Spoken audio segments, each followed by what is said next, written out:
Well, all right, kiddos, it's time to sharpen up those edges and grease up your chains. We are going to live it up with mountain life. Dropping in 5, 4, 3, 2, 1.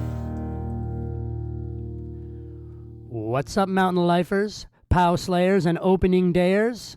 That's right, the wait is over. Here in the Coast Mountains, it is opening day at Whistler Blackcomb and other hills across the mountain kingdom as well. Are you ready? Are your boards tuned? Did you tape up that hole in your snow pants? Did you get the latest update for the app? Because a fun day on the hill doesn't count if the computer doesn't log it, right?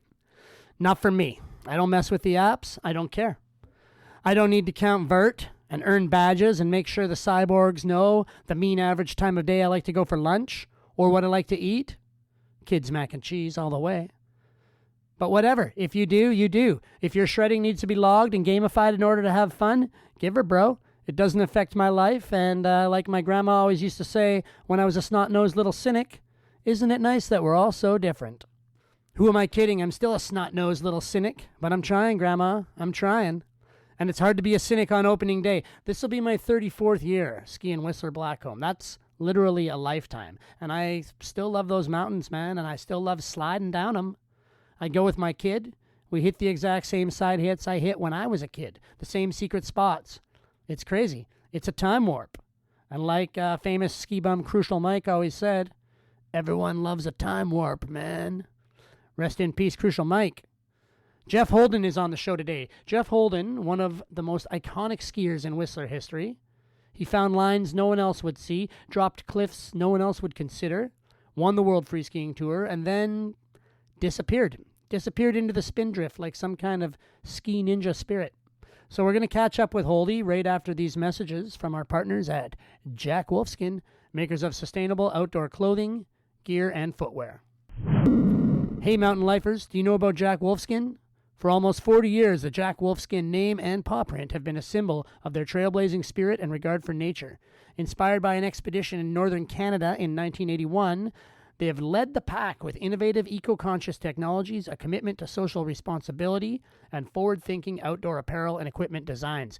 If you haven't seen the Jack Wolfskin paw print around before, it's because they've only just completed their newest den here in North America. Jack Wolfskin will see you in the wild, wherever that is for you. Okay, Jeff Holden is on the pod today, and unless you're a certain age, you might not know that much about him. He flew under the radar for most of the 1990s, then exploded into awareness around 98, 99 with some really good results on the newly formed international freeskiing circuit and some massive, massive cliff drops, including that cover of Powder Magazine in 1999, the one that looks like a guy's flying through space. Image search Jeff Holden Powder Magazine right now if you don't know what I'm talking about. Then some stuff happened. Holdy left town, and no one really heard much about him for a while until he popped up in a mentorship role with the kids in the junior freeskiing circuit, which has been a big part of his journey for a while now. He's an artist, a seeker, a soul skier, and he's always keeping the vibe high. Jeff Holden, dropping now.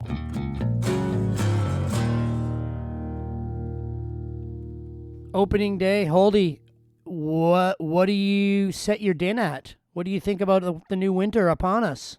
Oh, Feet, what do I set the din at? Well, that's, where are we going specifically? Well, it's let's call it a ski hill day, you know? It's ski hill day.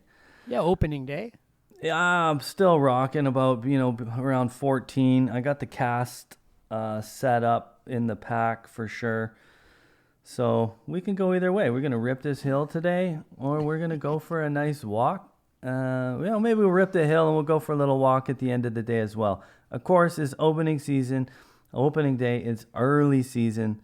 So, that's a delicate balance. Let's play heads up. We want to have a good, healthy, full season and not rock A lot of fools go too hard too early, and they end up, dropping something and landing on a tree stump or something. But do you've been skiing since you're 2 years old, Holdy. Do you still get as excited this time of year as you did when you were younger and the start of a new winter? Winter, the spirit of winter is, I have a really close relationship. I feel It's interesting. It's like summertime, technically, more active, but it's not actually that way for me. I find myself getting, I've been riding more now on my fat bike than I rode in the summer. I've been jogging more right now than I have, in the summer. I have been in the lake right now. Right, almost right. more Doing than the cold plunge. more than I have in the summer. So it's like, okay, what's that all about? I mean, winter speaks to me. I love that cold air in my lungs, and I love that fresh, crisp feeling that winter brings. Nice. Well, I know, came to Whistler in the 90s and hit the big mountains, but you grew up skiing in Ontario. Talk about that, Holdy. How did young Jeff Holden, fall in love with this sport? Well, I guess I fell in love at about 2 years old.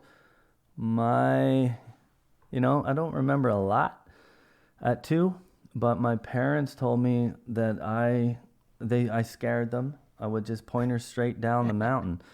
My dad threatened me with the nursery. You do that again, you're going to the nursery.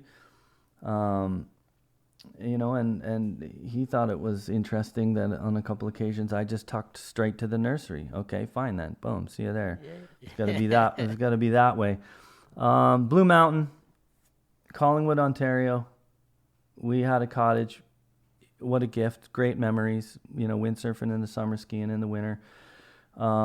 We'd bounce across the border, Killington, Vermont, Holiday Valley, New York. I learned to ride hard bumps. Right. Your folks were pretty into it then. That was the family thing, was skiing every winter. Yeah, we were a ski family.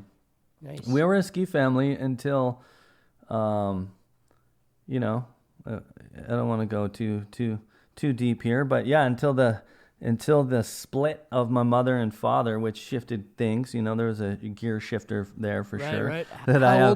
How old were you then when that happened, Holdy? I think I was 11.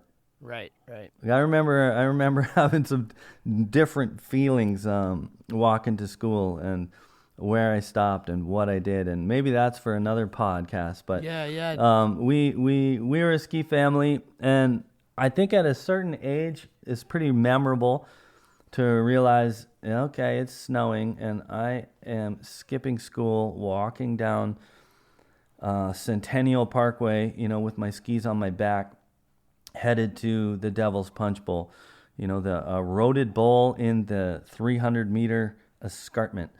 And that's kind of where I learned. That's where I felt like I was engaging a different experience of skiing. Right. That was your version of the steep and the deep? That was my version of the steep and the deep, for sure. Little License to Thrill, little Stumpy and Plake were doing some influencing at that time. And I don't know, there was something about it, it was, I felt like, oh yeah, the Punch Bowl is kind of, what do we call it? A hill. It's hard to call it a mountain. But, there it is, overlooking the neighborhood, Lake Ontario, observation deck, big cross, 30, 40 feet up in the sky, kind of all lit up at night. You can see it from everywhere. Rider's Right was like this steep, 55 in places, little cliffs. But I was skiing dirt, it punched through some of that snow into the dirt. And it was kind of, at that point, I felt like I knew I was going west. Right. And what else did you do when you were a kid? I know you're a skateboarder. I know you do art, music. Were you into all that stuff when you were young as well? Yeah, I think I played my first show in grade 6. Right. On the mic, rapping on the mic at about 6. I was into freestyling, so, and interestingly, banging sticks together, walking to school, freestyling, and that felt important because I remember that was happening at a pretty specific time. I think when my, there was a break in my in the family there. So yeah, let's see, BMX. I rode the track, 50-point track. I had a hutch. I had a few different bikes. I was riding those bikes. We'd go on bigger rides. I remember riding, was like a whole day affair. Ride to Burlington, ride to the bike store, ride the beach strip, hit the track on the way. So BMXing was important for me. Windsurfing, that was a beautiful thing. In the summer, be way out there on the water, feeling the expansiveness. And golf. I made an AccuForm junior tour. That kept me out of trouble. I had some friends, older friends who had golf scholarships. And that was like a breath of fresh air to instead of partying and consuming things that were not good for me, I was like found a way to be in nature, a little manicured out there on the links, but regardless, the birds are chirping, sunrise, sun's rising and setting, and there's a little that sense of focus. Not an easy game, that game. And then I had some good friends to play it with. So, I lost some, we laid some money down, and it wasn't always big money. It was small. And sometimes we put kind of fun things on the line. But if you missed a 10-foot putt, you felt it. Right, yeah, consequence. I learned a little bit about consequence. So you're a good kid, and then after high school, you went straight west. Did you stop in Banff, or did you go straight to Whistler, or what was the journey? No stop, straight to Whistler. I knew exactly where I was going. This would have been what year, 92? 93. Right. Yeah, 93, I guess 93, 94. So I had a place in Emerald Estates lined up before I even landed, and I was in love. I felt so grateful and so in the right place when I hit the Coast Mountain Sea to Sky corridor. I felt blessed, and then that first winter and the snow came, and all of a sudden you're a Blackcomb kid or a Whistler kid, or you didn't care? Both, both. I was both. I mean, starting to quickly make my way out to Fissile, right. That's a Whistler kid. Quickly make my way to the top of Blackcomb Peak, see what time the patrol was going to check out at the end of the day in order to ski a line. Yeah. I love that. I love that experience of dropping in and skiing an incredible line. And by that time, the groomers had come up, and she was getting a little dark, and I could just all the way to the valley floor have that experience of left and right and left, like balancing the left and right hemispheres of my brain. That's what I love about skiing, the rhythm of it. I find it just healing. And all the way down to the valley floor, nice and smooth. That combination of rad line, good snow, intense, exposed, and then just integrate it with this nice groomer to the valley floor. Was a good experience. Down. Yeah, without having to go too far. A little walk up little walk to the top. So I enjoyed that. That was peak snowboarding era. Kind of peak Whistler. The electricity of the town was really coming into its own in that time. How were you surviving? You were working. You had a place. Who were you meeting? What was that sort of early first couple winters like? I got a job right away at the Rocky Mountain Chocolate Factory as a chocolate chef. So I was like, okay, boom. I landed nights. Yeah, that was positive for me. I realized I had and still have an addiction to chocolate. And I work with that, and I kind of shifted out to get more specific. Okay, now we're, I guess, maybe 97, 98. Holdy's working at Surefoot. He's banging boots. He's left the nice home A-frame in Emerald to upgrade to a more connected experience of being able to walk a trail on the way home. Right. And the wood stove and no mail and no phone and feeling more connected to my environment and having more space and more time to be more connected to the mountain.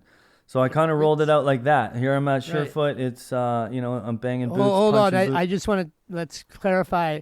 You just gave a really beautiful description of what many people would call a squatter, right? You're living in the forest in a hut or something. True story. Okay. No, I just wanted to be clear. No, I get it. That's for all those reasons that you said, it sounded like it was the way you wanted to go. Well, yeah, I mean, it's kind of a delicate conversation, but I mean, 97, 98, I owned a home in the Kootenays. Yeah. And yeah. I still was choosing to live in Whistler in a way. That wasn't unordinary. There was, a long history of people living in the various little enclaves around the valley. Yeah, true. Yeah. So sorry, you're back. You're working at Surefoot now, nights. Working nights at Surefoot, and I'm working on boots. It's late, and just layer down right in the alley, right in the lane. My boots to the left, other people's boots to the right. I did not care. I was tired. I was going to sleep, and when I woke up, I was right where I needed to be. Put my boots on, head up the hill. Yeah. Lift close. So yeah, I was living and breathing ski bum lifestyle, and I loved it. Right. And then how did you, transfer from just ripping around the hill, hitting drops, skiing lines, poaching lines with the boys, and then decide to start competing on this tour? The free skiing tour was pretty new. I've seen this free skiing, the IFSA, sort of the North American, version, taking care of this free ride community. Of course, there's been a few iterations, but I've seen it from the start. So in 1996, the first year of that organization's life, I was in Girdwood, Alaska for the qualifier. So I jumped in the car in my friend John's Camaro, and we drove to Alaska. We drove from Whistler to AK in his Camaro. So there was I had this experience of feeling like, am I going to enter this event, which was the qualifier? It was a qualifier. The top spots went to the World Extreme Skiing Champs, right, on the pass, on Thompson Pass in Valdez.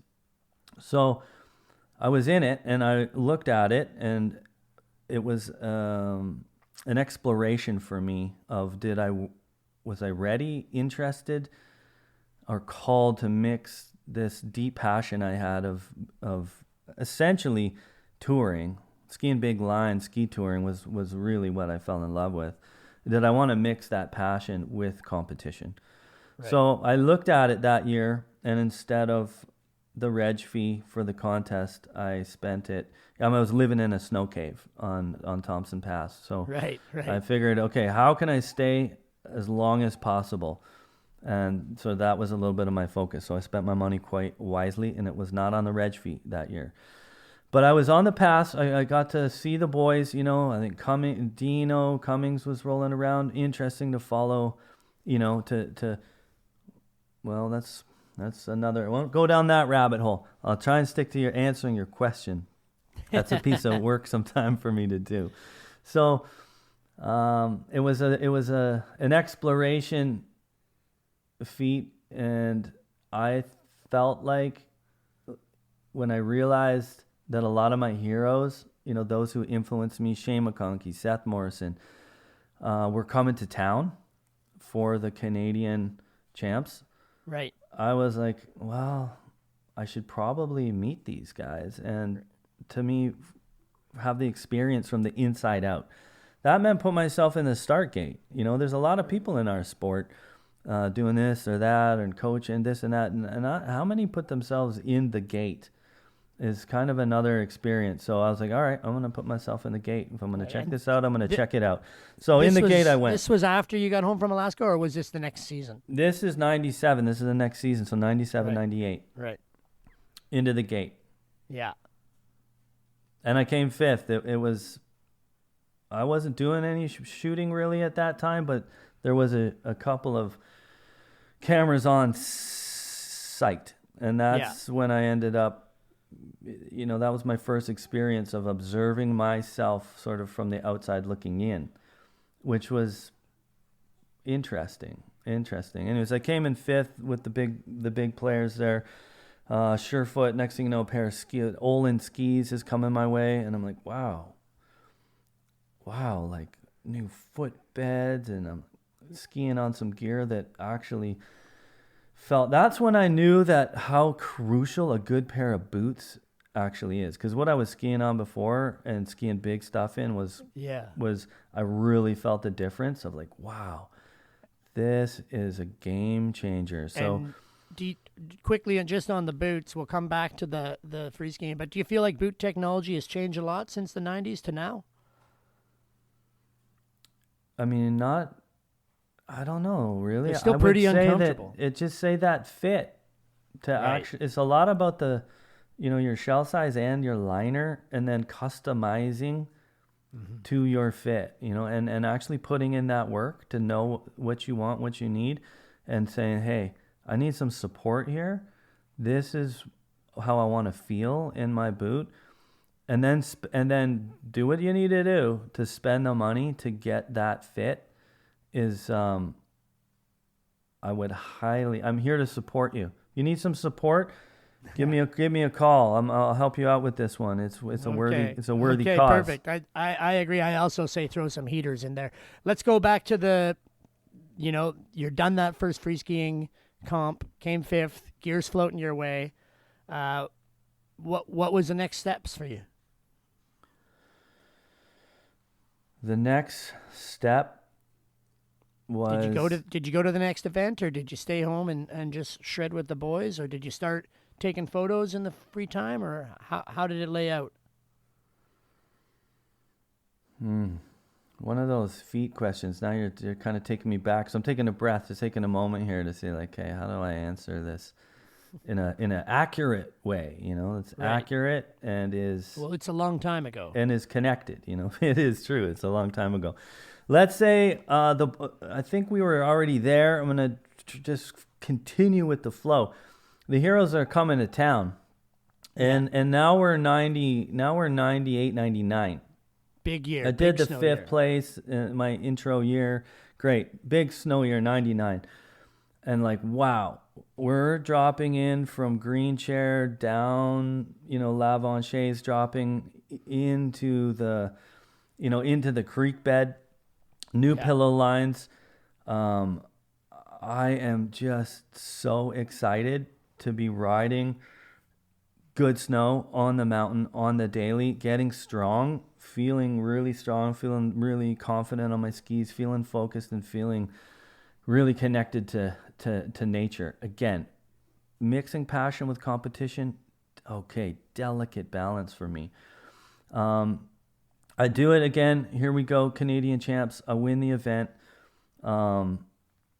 McConkey's talking to me at the bottom. Wow, congratulations. Aren't you stoked? And I'm feeling this energy of like, yes, yeah, I'm stoked. And I'm deepening into a particular feeling.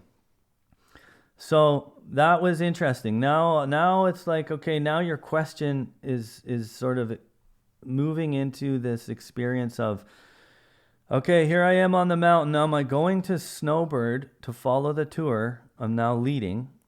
Or am I going to Ontario to my great-grandmother's funeral? Family, got a conflict here. There, Jeff, we're going to take care of it like this. It'll be taken care of like this. You go to Snowbird, follow this movement. We can take care of this in other ways. That was big for me. I was like, oh, man, I'm feeling a lot around this. So up the mountain, rose ceremony on the mountain in Diamond for my great grandmother, for my nanny. And I see this line. It's lit up, hanging shelf, and I'm just like, wow, drawn to it. And I start deepening my relationship to it. Holy, it's going to require a bridge to get across it to this takeoff.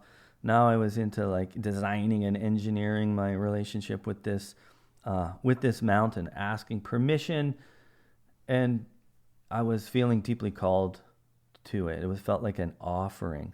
Now I'm in, do I shoot this? Yeah. Or is this just between me and the mountain? Now enter Brett Carlson. Brett was in my life. He was part of the team or crew or like community that me as a lone wolf living out there in the woods started to find some friends, and I felt really grateful for that. Brett, you want to take a look at this with me? I could use some support. What do you think? This is intense. Yes, this is intense. Big move, super steep in run. And 180, it required a 180 in the air, in order to get off it and then hit the landing appropriately. And it was a big drop. It was a big drop. So it felt like this experience between Brett and I, my experience of it was there was this shared, he was already shooting. He's shooting with Tom Erickson. He's already, he's a leader for me. He's someone who I'm looking up to as his skills. He had put in time. He was more from Calgary, so he had experienced the bigger mountains and had more experience in education. So I'm looking up to Brett, and at the same time, there's this sense of, okay, are we going down this road of like athletes in this realm of ski photography, and turning the video camera on was a different layer, even from stills. So I didn't know a lot about it. All I knew is, how does this feel? And so it felt like the decision, yes, we're doing it. We love to do it. Before that was just the boys, the Treadways, the Ollie Herons, the Cooksies, the Damians, the Bretts, me in this little pocket of going hard, hitting a lot of big airs. I remember hitting Jordan a couple times a day, then go hit some more airs, skiing big lines, no cameras. Right. Just doing it to do it, soul shred. And now there's a bigger movement happening. So I felt like I made a choice. And now here we are on Nanny. This story that I worked on with you. Thank you for the opportunity to. Yeah. The latest issue of Mountain Life Coast Mountains. A classic Bruce Rolls photo. Rest in peace, Bruce. And you had assembled a little crew. Scotty Fulmer, Bars on the videos. Bruce there shooting stills. And you do the drop. Yeah. And how did it feel now that you'd sort of cracked open that Pandora's box of ski industry media? I think it felt good at the time. Yeah. Because I felt connected to what I was doing. I had a really potent. I mean, it's in the story. I wrote a little story about it. It's in the mag. Check it out. It felt connected to the mountains and how the mountains, the more learning about as I moved on later, what I was tuning into. And really that's the ancestors, the ancestors, those that have come before, hold the stories of the mountains. The mountains are the holders of the stories, and I think it's partially why I'm so drawn to mountains. So yeah, it felt good, and now we're moving forward, okay, with the flow, down to Utah, come third there, still leading the tour. Now Europe, and wow, what a winter, 99. I didn't want to leave. I was like, Whistler is the place to be. Huge snow. So again, another decision point. What am I doing? I love skiing. This is the place to be. How can I go to Europe, to essentially follow a tour? But never been to Sham. Okay, here we go. Off to Europe. Started receiving support, a little bit of support from the Whistler community. Like, wow, support from community. This has a potent feeling. And Right. feet, there's a mix in there. There's always a mix in there. On one hand, wow, thank you for your support. I feel so supported. The other hand, this little layer of expectation, people stopping me in the town square, in the village center. Hey, you're our boy. You realize you're our guy now. Yeah. You got to Hopes represent. and dreams are getting pinned on you. You got to do this. You got to. And I was kind of like, okay. Again, but now I'm realizing there's a new energy in the space, and I'm just learning how to negotiate it. So off to Europe. Shane McConkey.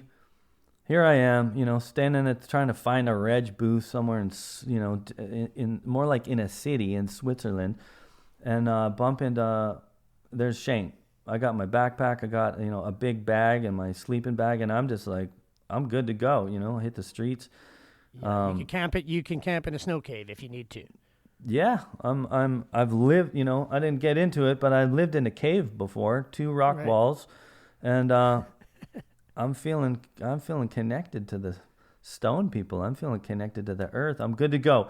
Shane's like, no way, come with me. You're under my wing. And he basically takes me under his wing. Now I'm rooming with Shane, traveling in his car. So we're driving on the trains through Europe.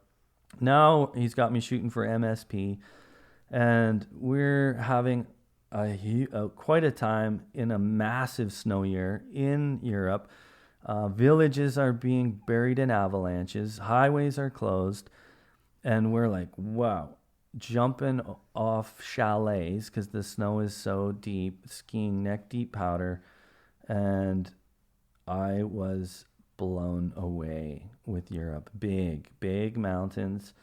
No, a lot of no boundaries, no patrol. You're on your own. I'll get off the top of the Aiguille. And that was eye-opening experience, Feet.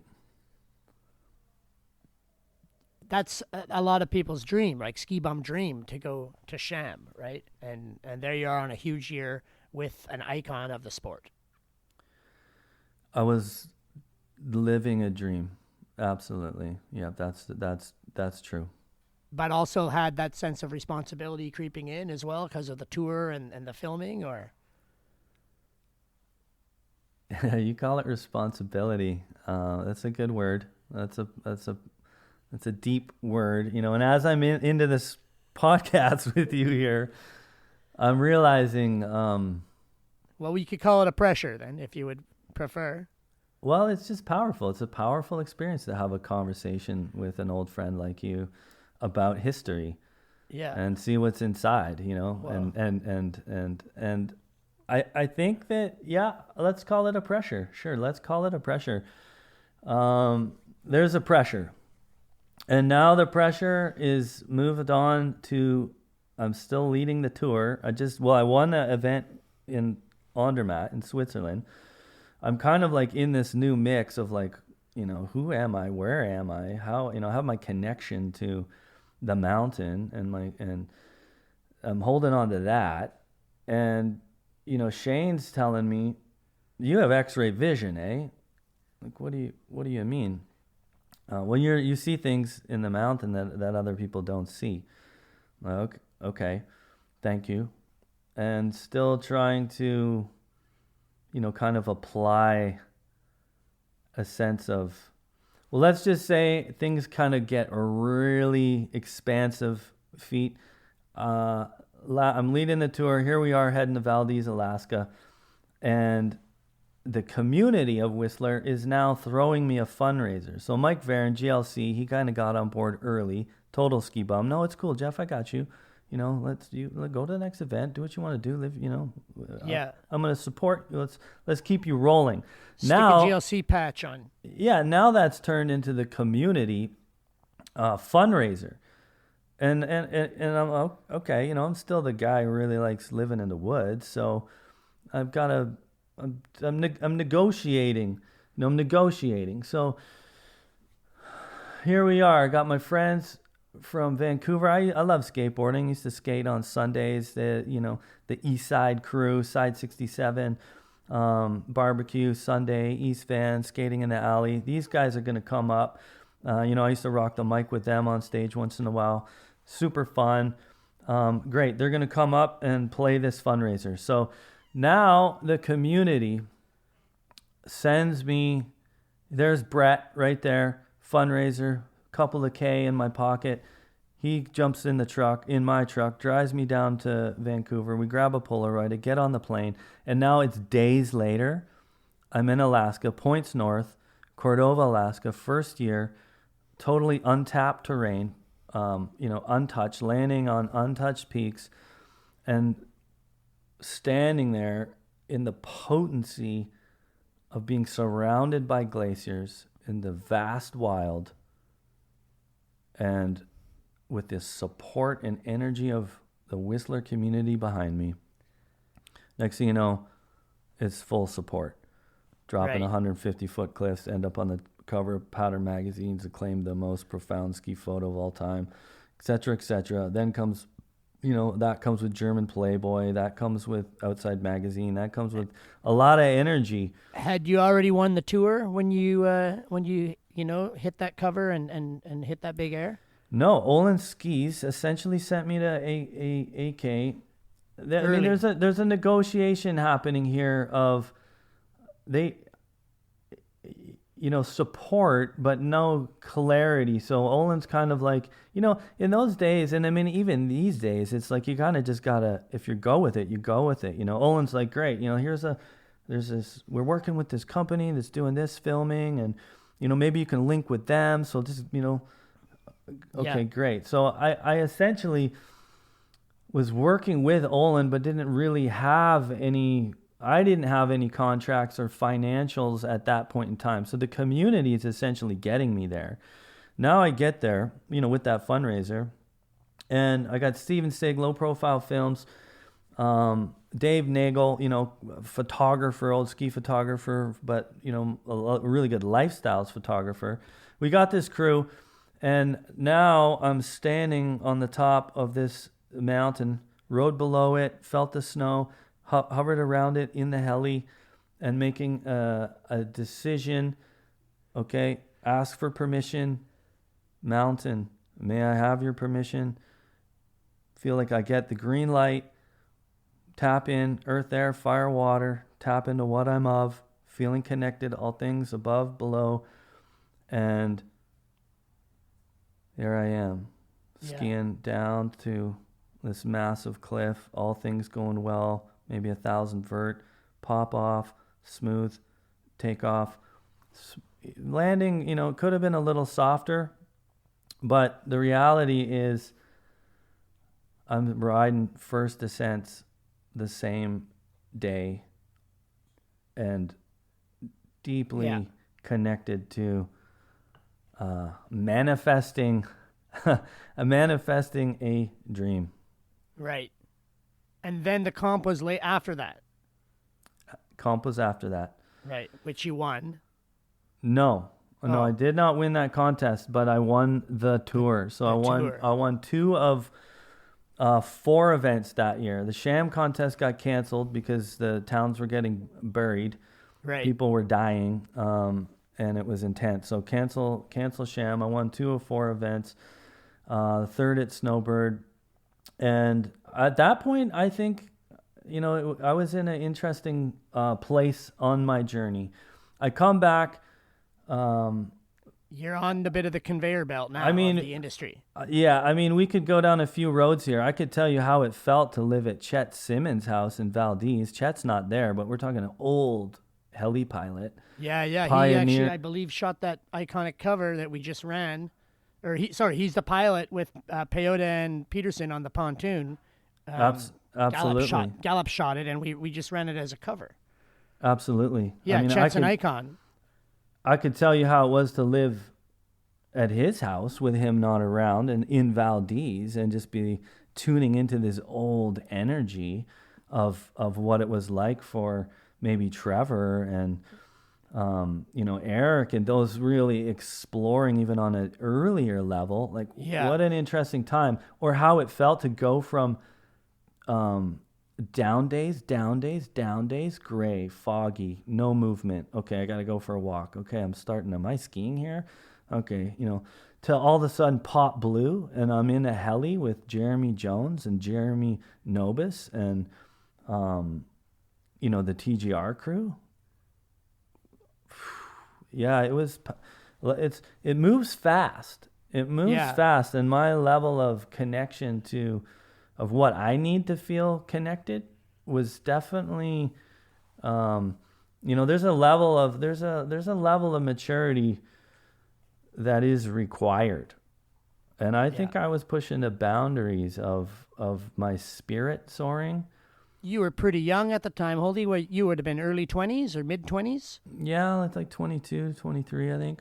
Yeah, so still pretty young, in hindsight. Let's jump ahead. I know you come back, celebrated. All that media doesn't come out until the next winter in those days, right? So the next winter, though, I think there was an injury in the summer or something. True. Yeah, what happened there? Okanagan Lake. Winters, spring, summer, preparing. I'm standing on the cliff, maybe a 40-footer, little swan dive into the water. And I can feel these deeper considerations. I felt like I had more to consider and more to manage and maybe not enough support. Lone wolf, still, kind of working through it. Swanning off the cliff, feet slightly over the head, a little bit of a scorpion, boom, low back. And I was like, ooh, that's that. Physio, go see the doc, get it checked out, and just rehab it. Like no signal that this was a serious injury. And right. I was like, yeah, right on. Let's just rehab it. Get strong. And I was, it didn't feel. That's where it started. That's how it happened. That's where it started. And is the mindset at the time like, okay, great, you told me it's not a big deal. I'm going to believe that, lean into that.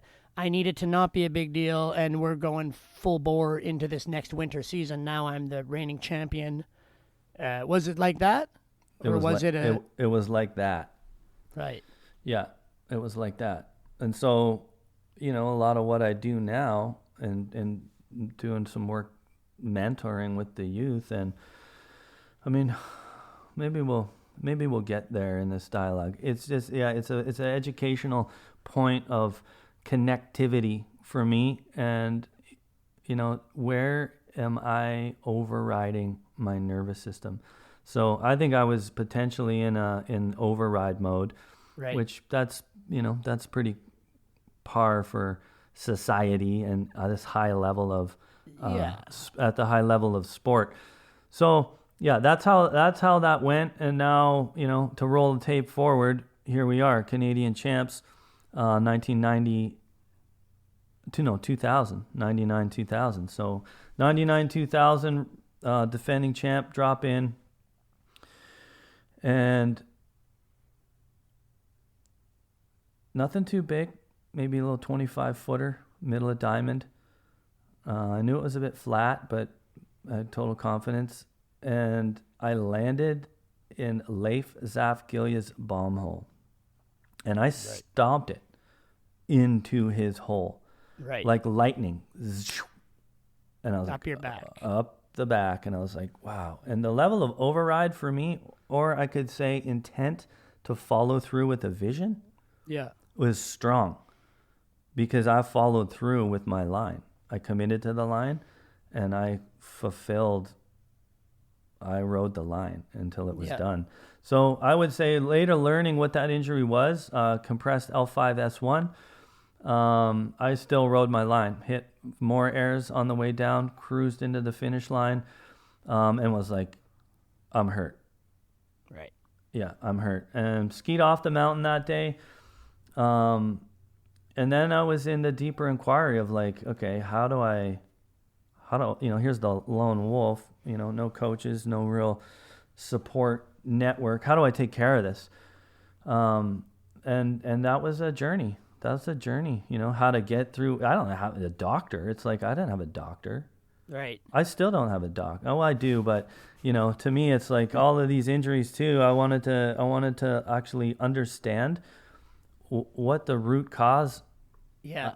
actually was, and then heal them naturally. And I think I've done a pretty good job of that. So anyhow, yeah, I mean, all this experience, it does play a role later in your life when you're mentoring young skiers. But before we get to, that aspect, there's, this first phase kind of finishes. And I mean, I know because I was there, but one of the big incidents of that was, we lost a buddy in front of our eyes. Yeah, a little deep breath right there. So I was laying low with my injury. I see Damien at Creekside, the store. Brett's going to hit the air. Let's go. Okay. Right on. Support Brett. Jump in. Next thing you know, we're standing on the road in Nordic. Look up. He's probably about 60 up. He's getting ready to go over 2 lanes. 2 lanes. He's ready to go over the road. Yeah. And, okay, support.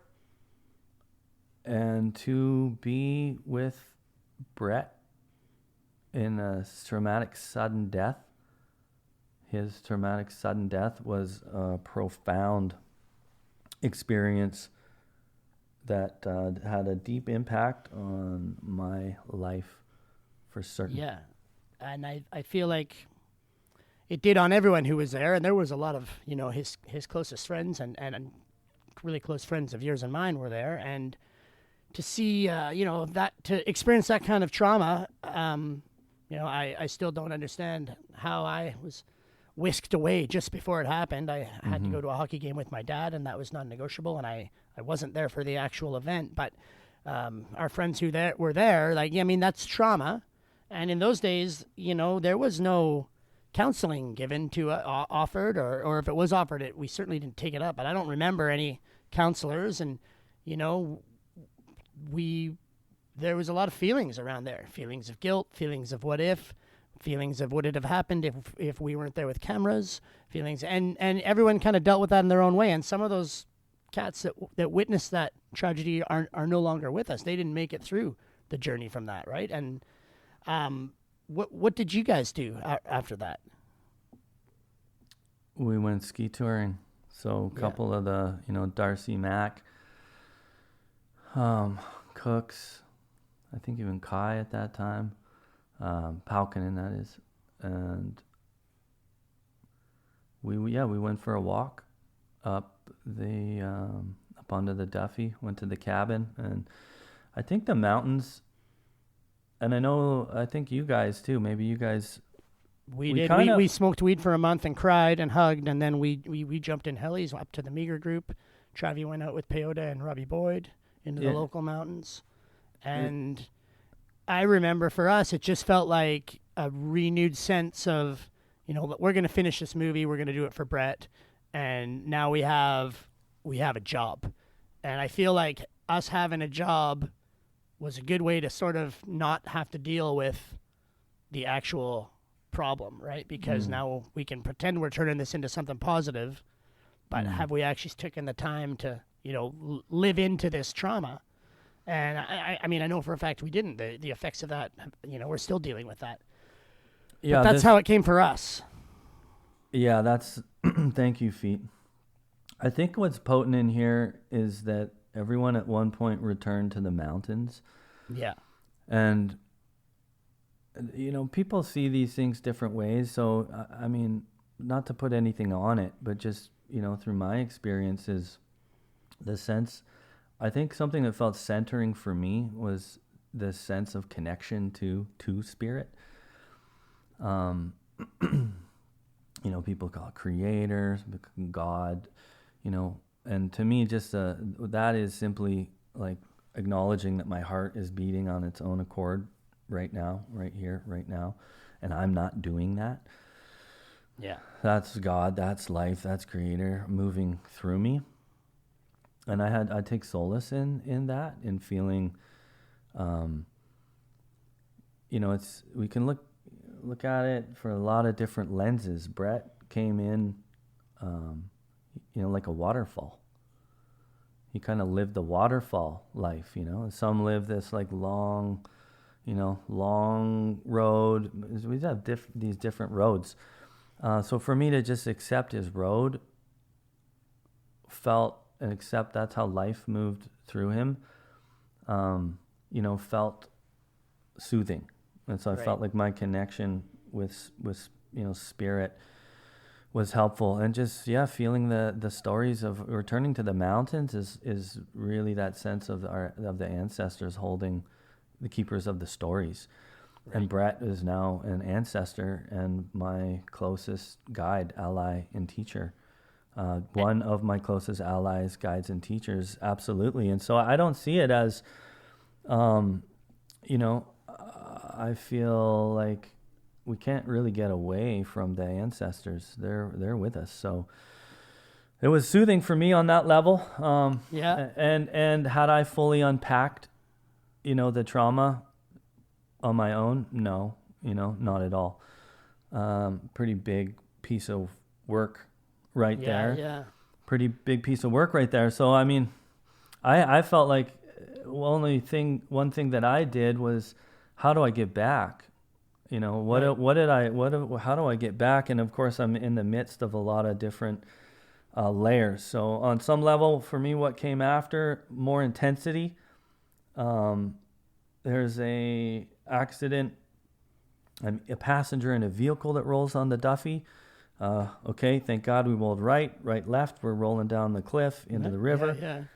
Now my neck speaking to me, like, oh man, this is intense. Okay, followed up by, thank God I had a really beefy metal bumper on my front of my Ford, or myself and my friend from that band, side 67, would be dead. Passenger swerves into my lane on the Sea to Sky, head-on collision, rode off the truck. And this is all within a few months. I don't know to time frame. Honestly, right. I'd have to. But it's not years later. Like, this is sort of, these things feel like they're happening somewhat close together. Things are happening fast. Let's put it that way. And I felt like, okay, I gotta heed the call. So for me, that was taking a break. And I moved out of Whistler, moved to my home here in the Kootenays, and started unpacking a lot of this journey. And so that, to me, it's like, okay, what does that mean? Well, here's Free Ride Jeff.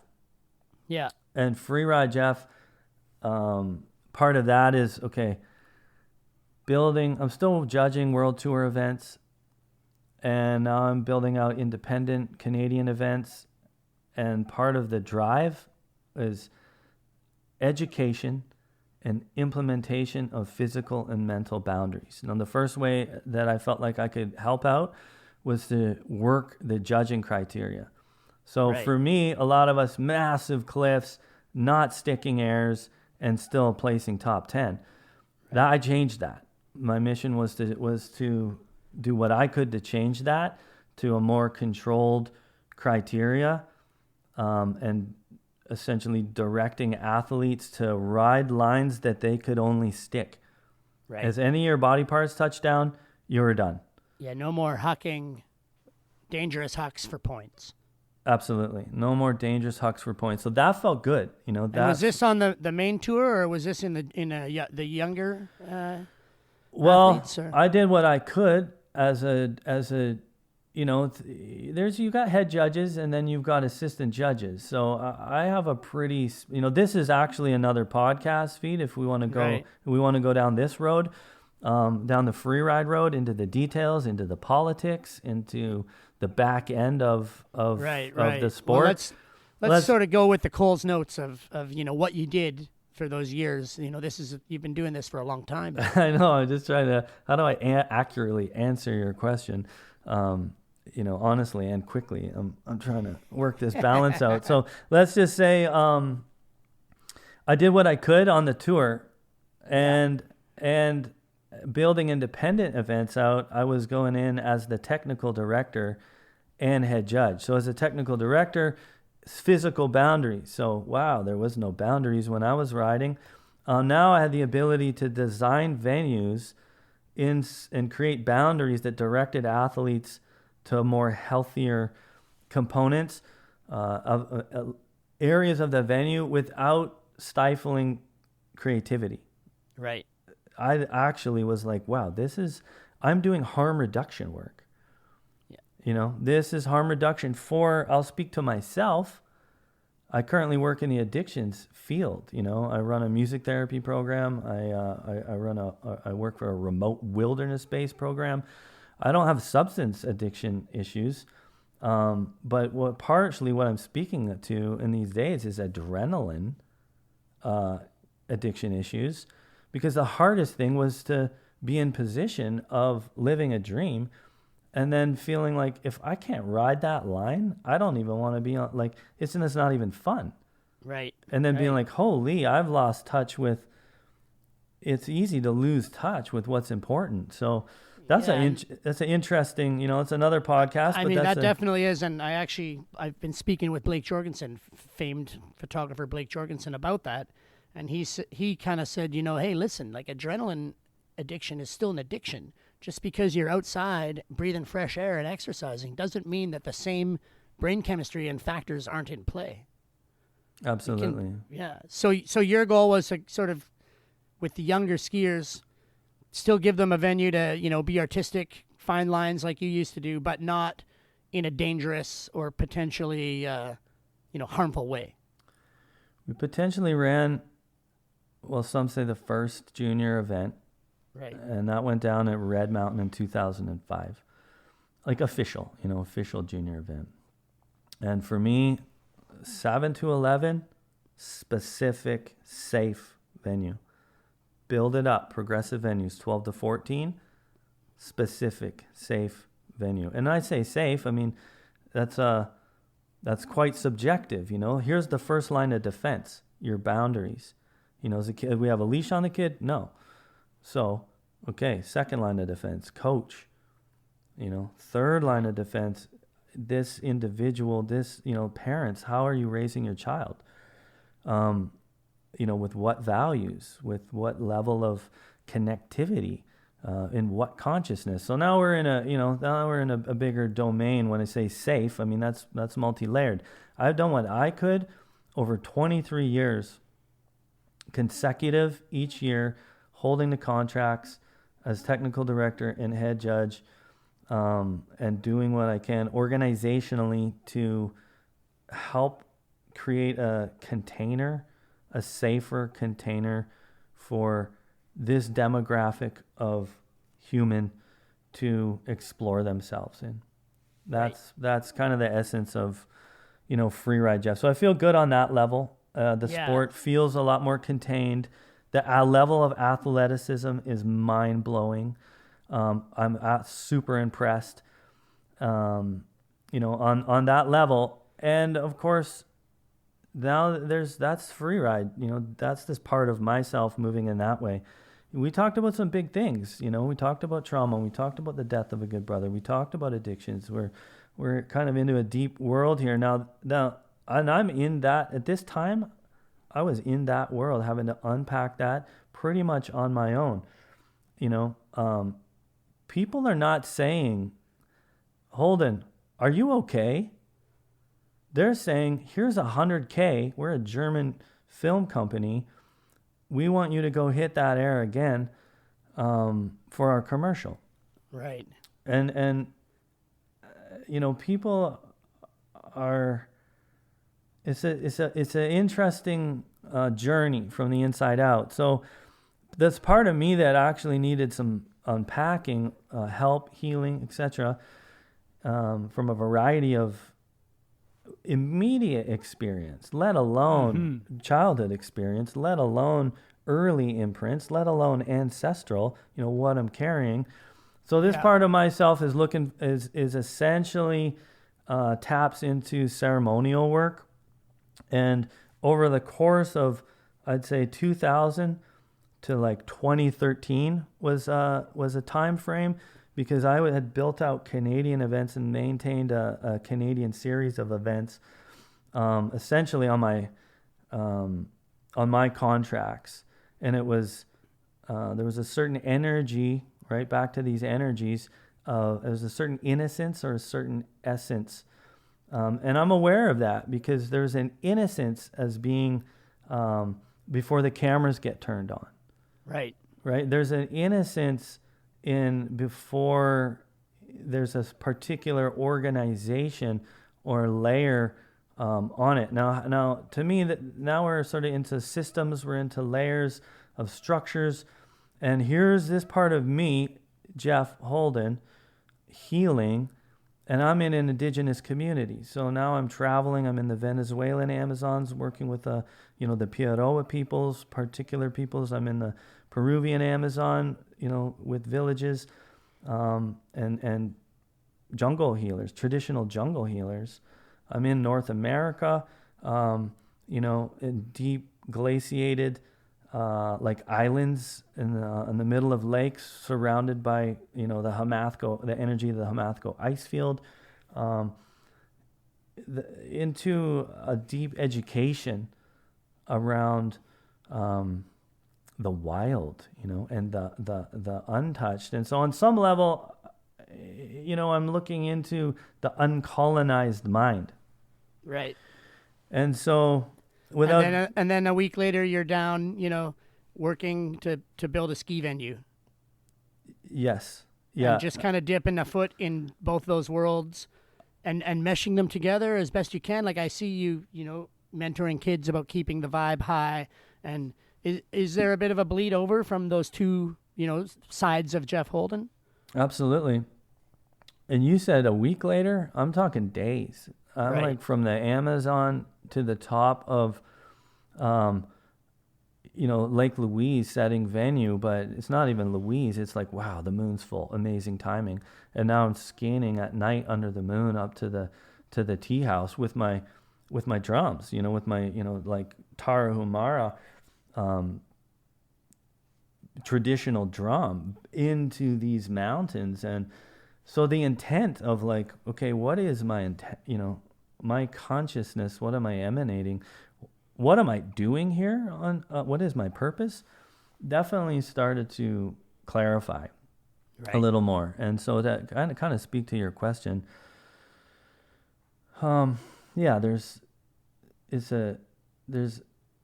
some layers of contradiction in what is health and well-being, and how to bring a healthier consciousness to an environment is I can speak to it quite, here I am trying to speak to it quite simply in Freeride Jeff, and like Jeff helping himself to then help others. The essence of that feed, I would say, is there's this part of me, a Holden space project. Then that's kind of more like the alias, but that part was tapped into the water. The essence, these kids, free ride, keep the vibe high, write the song, put out the video, and spread that energy. The root of that energy is actually water. The root of that actually come through the energy of the ice of the glaciers, and the knowledge that is stored in the ice. That's ancient information, untouched. And then, as we know, I read particular people's information, Dr. Emoto studies the frequency, the vibrational water is partially a big part of what that energy is tuned into and moving through. So I'm bridging, here I am bridging these parts of myself and trying to bring that keep the vibe high energy into the community, because the more intensity, this was my experience. I went from grassroots to now being in 2013 being in a North American junior series as one of IFSA's regions. And my work increased tenfold as being an only Canadian now on a board. So I either stick with this and do what I can to help out, or exit, stage left. Right. So there's some different energies in the mix, and here I am doing my best to find the balance and bring that balance to the kids, and just try to help and curate a healthy container in a pretty intense environment, and also continue evolving, my consciousness and healing myself and bringing that self to others. Here's a hint of the embodied work of preconception, conception, the birth process, and the formative years. So I did a 2-year training in pre and perinatal attachment therapy, attachment psychology. I'm a registered biodynamic craniosacral therapy, which is essentially orienting to the health in the nervous system, inherent health. It's all healable. It's all repatternable. We can rewire. And that is, that's this part of myself that's now offering that style of work to help out. Hint, hint, the 150-foot cliff jumping Jeff Holden is a forceps baby. And it'd be interesting, if there was studies to see, what's the ratio of forceps babies that become base jumpers versus yoga instructors, right? Or something like that. I mean, there's a lot of research to be done, but that's what you think that plays a role. The way you come into this world affects the way that you relate to it. Absolutely. I've done enough. I mean, just 20 years worth of work to make that statement. And I'm not blanketing it or anyone or anything else. That's not for me. Sure. That's for me to say here's my experience of 20 years worth of work. 8 years specific commitment, one ceremony a month for 8 years. And then in the world of, okay, how do I embody this particular work? So these particular trainings, to feel better, to feel like, wow, I feel good to the point of, okay, let's have here we are having a conversation, an honest conversation about some of these deeper layers with my good man, Feet Banks, doing some good work on his podcast program here, deeper conversations, addictions, deeper conversations about how these things apply to demographics without blanketing it. Yes, absolutely. And so I don't want to get too heavy here, but let's take a look around at the world we are currently living in, and who's looking with what consciousness. We're all seeing different things, so it's good for us to get together like this, and people to get together, come together. That's part of my hope is to, with this Holden Space project, is to spread more community, more, play some live sets, more community, more connection, and essentially more returning to love. So it's easy to get caught up. We kind of talked a little bit about early history. Next thing you know, Holden's in some bigger negotiations of, I didn't choose the money. Yeah. And so and that comes with a delicate balance of, paying the bills, but I didn't take that 100K. I said, no, some things are sacred. Yeah. Some things are sacred. It's good you had the fortitude, because a lot of people, I feel the temptation would have been there, but, as we're winding it down, Holdy, it's been a fantastic hour. I always loved, you've got an artist's eye, a philosopher's soul, a huge heart. If people want to do a little bit more digging into, this Holden Space project, or, ask you some questions about what we've talked about here today, I know there's a website you said is under construction, or? Yeah, www.holdenspace.ca is under construction. You'll get her up and people can reach you through that. Yeah, keep the vibe high. That part of Jeff Holden is floating around. Keepthevibehigh.com. And right. I'm getting ready to facilitate a camp December 17th, 18th at Revelstoke.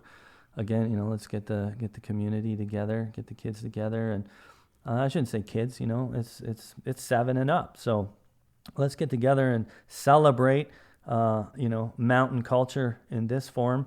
You could get a hold of me there, or you could send me an email at Holden space 13 at gmail.com. HOLDENSPACE 13 at gmail.com.